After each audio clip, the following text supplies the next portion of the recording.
Hi everyone, my name is Melanie Hardman. I'm an external student based in Melbourne, and today I'm going to be presenting on the topic, how might we define religion?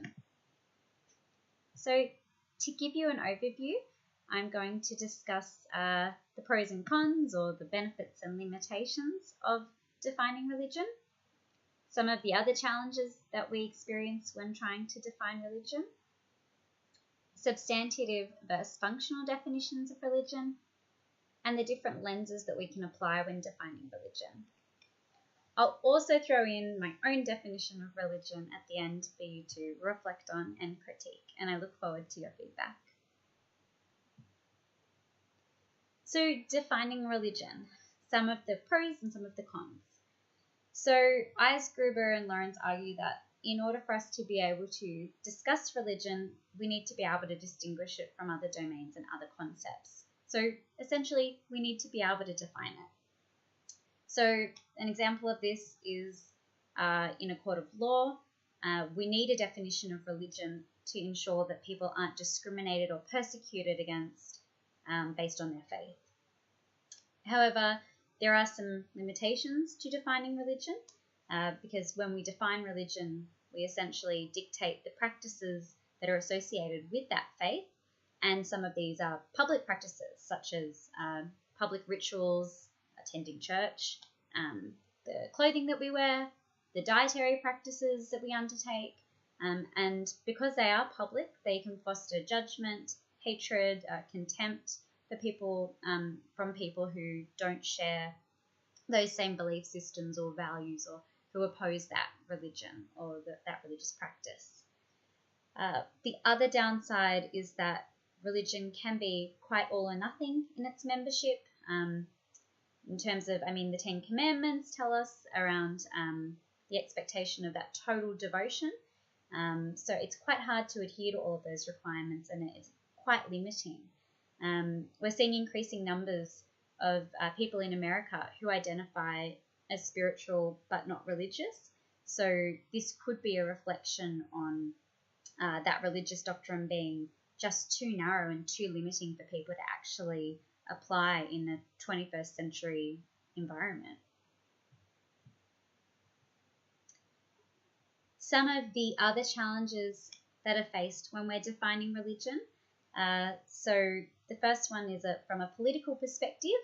Woodhead and Partridge suggests that religion isn't neutral. It's always defending someone's position.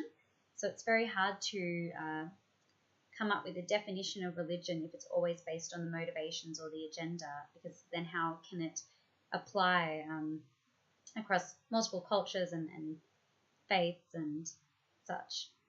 Nongbre says that recognizing religion is easy, so it's quite common sense, but defining it is hard. And defining it's hard because it's already in our minds, it's already been constructed, but it's been constructed through that Western lens. So it's hard to define it now when we already have this sense of what it is, and we've already got this shaped worldview of what religion is. So definitions also reflect multiple disciplines. So things such as psychology, sociology, anthropology, all these different disciplines are going to have different takes on what religion is, and that's going to be reinforced in their literature, and then that's going to be reproduced by the media. So it's very challenging to come up with a definition that's going to apply to all of those religions. To all of those disciplines. Another challenge, so kind of similar to Woodhead and Nongbre as well. So Assad tells us that a universal definition is impossible because religion has been constructed and reproduced, and that creates history. So it's already created our understanding. It's very hard to sway from that. And finally, the final challenge, surely not the final challenge, but individual interpretation. So my worldviews, my experience, my cultural background, my upbringing, that's going to influence how I've experienced religion and how I perceive religion and interpret text as well, interpret all of those readings. So that's going to be very challenging for me to define religion and for that to apply to everybody. So if we were to define religion, Doblier says that there are two ways to go about it. We can provide a substantive definition, or we can provide a functional definition. So a substantive definition tells us what religion is, while a functional definition tells us what religion does. So I'm going to provide two examples. So there's a substantive definition from Bruce, and that is that religion consists of beliefs, actions, and institutions which assume the existence of supernatural entities with powers of action or impersonal powers or processes possessed of moral purpose. So that's telling you what religion is. Its beliefs, its actions, its institutions. Whereas a functional definition provided by Doblier, but referencing Rudolph, is that religion can be defined as a system of beliefs and practices by means of which a group of people struggles with ultimate problems of human life.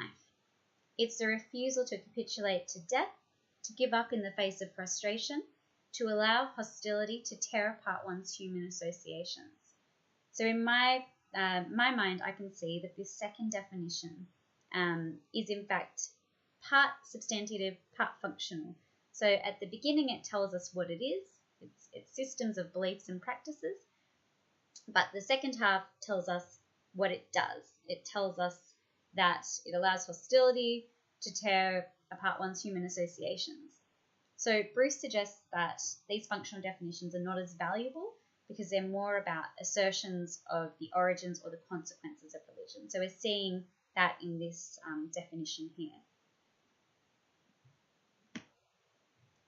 So if we are to go about defining religion, it's important that we think about some of the different lenses that we could apply. So there are a few. There's obviously a cultural lens that we can apply. So, for example, Western versus Eastern views.